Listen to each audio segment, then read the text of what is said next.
네, 다음은 굴절률 검출기입니다. Reflective Index Factor 해가지고 RID라고 하는 거죠. RID인데 이 RID는 이제 어떤 방식으로 해서 검출이 이루어지게 되냐면은 우리가 이제 순수한 이동상 용매를 흘려준 그 셀이 있고, 그러니까 그것을 이제 기준 셀이라고 하는데 이걸 이렇게 해서 보내죠. 시료, 그러니까 이동상 용매, 내가 메탄올하고 물을 쓰고 있다. 물을 50대 50으로 하고 있다. 그러면은 이 용액을 계속해서 흘려줘요. 그러면서 기준설 흘러가지고 나와요. 이렇게 하는 것하고, 그 다음에 이동상 용매에 이제 분석 물질이 섞인 용액이 들어가는 거죠. 이거는 즉 컬럼을 통해서 이렇게 들어오는 거죠. 이것도 이제 용매 조성이 기준액에 들어가는 것하고 같아야 돼요. 그러니까 즉 50대 50의 메탄올하고 물의 비율이 50대 50으로 이동상 용매로 섞인 것으로 계속 흘려줘야 되겠죠. 그래서 이제 컬럼에서 분리가 돼서 이게 분리가 된 것들이 이렇게 들어갔다가 밖으로 이렇게 빠져나와요. 그런데 어느 순간에 내가 분석하고자 하는 물질이 무슨 물질인지는 몰라도 여기에 있었어요. 그러면은 이게 굴절률이 달라진다는 거죠. 이것이 순수한 것의 굴절률하고 그다음에 거기에 어떤 이물질이, 즉 내가 분석하고자 하는 물질도 얘가 봤을 때는 이물질이에요. 이물질이 들어가 있으면은 굴절률이 달라져 버린다는 거죠. 굴절률이 달라지는데 그 굴절률의 차이를 검출하는 것이 이 굴절률 검출기입니다. 그래서 이 굴절률 검출기는 앞에서 살펴봤던 뭐 UV 비질불 검출기라든지 형광 검출기와는 달리 거기에서는 항상 어떤 기능기들이 형광을 나타낸다든지 아니면 어, 자외선, 가시선을 흡수를 해야 되겠죠. 그렇지만은 이 RI 검출기에서는 그런 기능기가 없어도 됩니다. 그래서 거의 모든 화합물을 검출을 하게 돼요. 왜 그러냐면은 내가 집어넣은 기준 물질, 기준액이 이렇게 흘러왔는데 기준액이 나타내주는 굴절률하고 그리고 순수한 물질, 이 기준액하고 똑같은 용매가 이렇게 계속 흘러가고 있는데 어느 순간에 내가 시료를 주입해 주게 되면은 그 주입한 용액이 같이 섞여 가지고 안에 들어왔어요. 이 셀 안으로 들어와가지고 들어왔는데 그때는 다른 물질이 이 물질이 들어가 있는 거예요. 그러면은 검출률이 달라져 버리게 되는 거죠. 그랬을 때 그 굴절률의 두 개의 차이를 가지고서 검출을 하는 거기 때문에 모든 화합물을 검출을 할 수가 있는데 그래서 단점은 뭐냐면은 감도가 좀 낮습니다. 그래서 감도가 낮다는 것은 우리가 보통 일반적으로 UV 비지블 검출기라든지 그 다음에 플로러센스 검출기 이런 것들은 뭐 10ppm 또는 1ppm도 검출이 가능한데 이 굴절률 검출기는 뭐 제가 예전에 써본 바로는 한 1000ppm 정도는 돼야지 잘 검출이 되고 그러더라고요. 지금은 좀 나아지긴 했겠죠. 그렇기 때문에 이제 미량 분석하는 데는 적합하지가 않죠. 그렇지만은 이런 검출기는 어떤 데 굉장히 유용하냐면은 우리가 언노운 샘플들, 미지 시료를 분석을 하는데 굉장히 좋습니다. 미지 시료는 그 물질이 형광을 띠고 있는지 아니면은 UV 그 흡수를 하는지 그런 걸 모르잖아요. 그랬을 때는 이런 굴절율 검출기 가지고서 검출을 해요. 그래서 이것은 보통 이제 천연물 화학이나 천연물 약학 뭐 이런 데서들 굉장히 많이 사용이 됩니다. 그리고 이제 이 굴절률 검출기에서는 기울기 용리법이 굉장히 어려워요. 왜 그러냐면은, 여기 기준 용액이 50대 50으로서 이렇게 들어갔는데, 계속 들어가고 있는데, 여기에서 이동상 용매의 조성이 바뀌어지게 되면은 이것하고 굴절률이 달라지게 되잖아요. 기준액하고. 그렇기 때문에, 이 바탕선이 원래는 이렇게 돼서 아주 이렇게 깨끗하게 나와야 되는데, 기울기 용리 방법, 그레디언트 방법을 사용하게 되면은 이 바탕선이 이렇게 올라가게 됩니다. 올라가게 돼요. 그러면은 제대로 검출이 이루어지지 않죠. 원래는 뭐 여기에 이렇게 화합물이 있어야 되니까. 이렇게 해서 굴절율 검출기에 대해서 살펴봤고, 그 다음에는 전기화학 검출기 ECD에 대해서 알아보도록 하겠습니다. 이 ECD는 GC에서도 ECD가 있죠. GC에서의 ECD는 일렉트론 캡처 디텍터 해가지고 이것도 이제 ECD가 돼요. 그렇지만은 HPLC에서는 일렉트로 케미컬 디텍터입니다. 그래서 전기 화학 검출기예요. 같은 ECD지만은 이 GC에서의 ECD하고 HPLC에서의 ECD는 다르죠. 그래서 이 이제 전기화학적인 것을 이용을 하는데, 이거는 이제 그 어떤 화합물이 그 전도도가 높은 이제 용리액에서 산화나 또는 환원이 일어나게 되면은,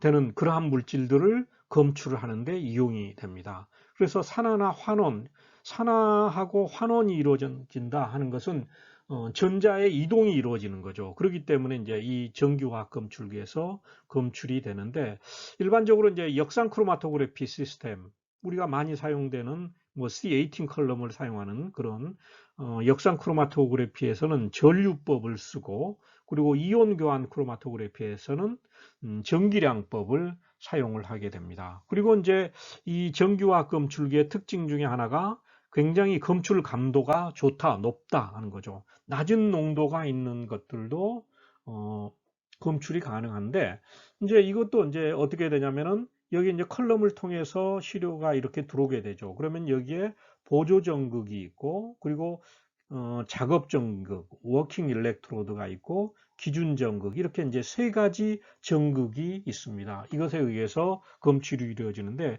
그것을 한 예를 보니까, 논문 같은 걸 보니까, 여기에서 레퍼런스 일렉트로드, 이게 이제 기준 전극이죠. 기준 전극으로는 하이드로젠 팔라듐 일렉트로드 전극을 사용을 했고, 그리고 보조 전극으로는 카본 일렉트로드, 탄소 전극을 사용을 했다 하는 거네요. 그리고 이제 그 워킹 일렉트로드 작업 전극으로는 글래스 카본을 이용을 했다 하는 겁니다. 예, 다음으로 이제 마지막으로 뭐 이 외에도 이제 뭐 ELSD도 있고 이제 그런데 여기서는 이제 마지막으로 LC 매스라고 하는 거 질량 검출기에 대해서 살펴보도록 하죠.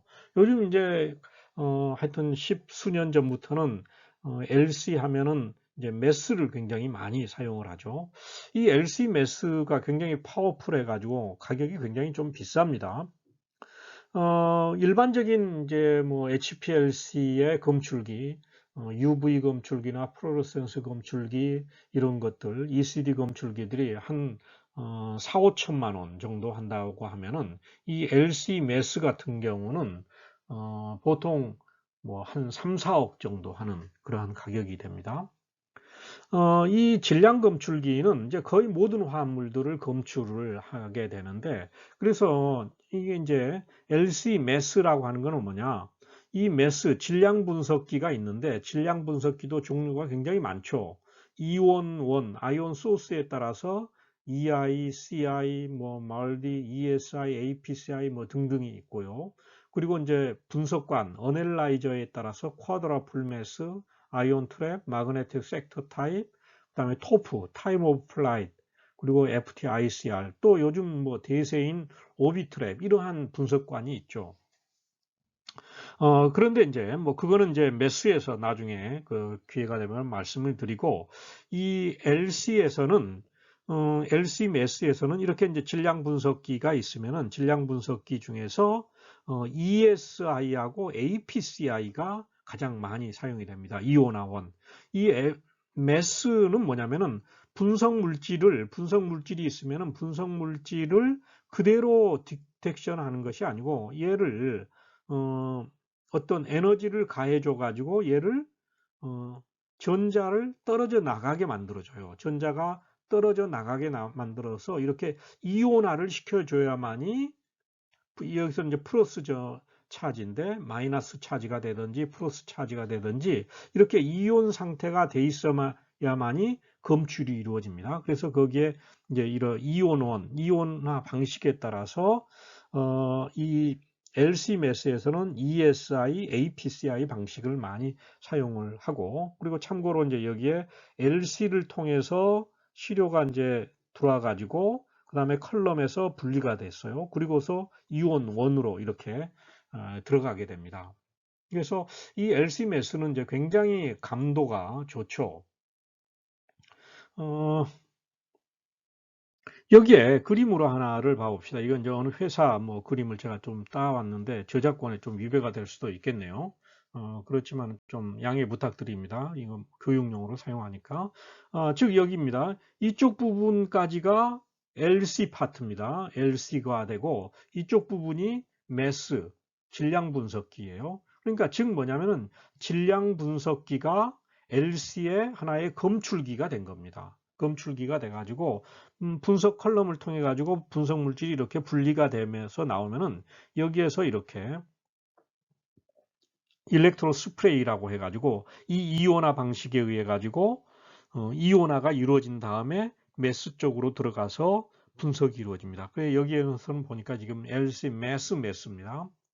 한번 이제 메스에서 스펙트럼을 이렇게 얻고 그 중에서 하나를 또 선택해 가지고 또 때려줍니다. 그래 가지고 또 이온화를 시켜줘서 검출하는 방식인데 이와 같이 돼 있고요.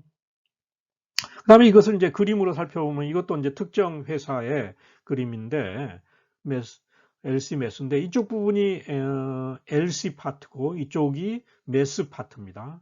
그래서 나온 결과는 이와 같아요. 이와 같은데 여기에 테스토스테론, 남성 호르몬이네요. 에피테스테론을 분석을 하는데 그게 이제 뭐 8분하고 뭐 9점 몇 분에 이렇게 검출이 됐죠.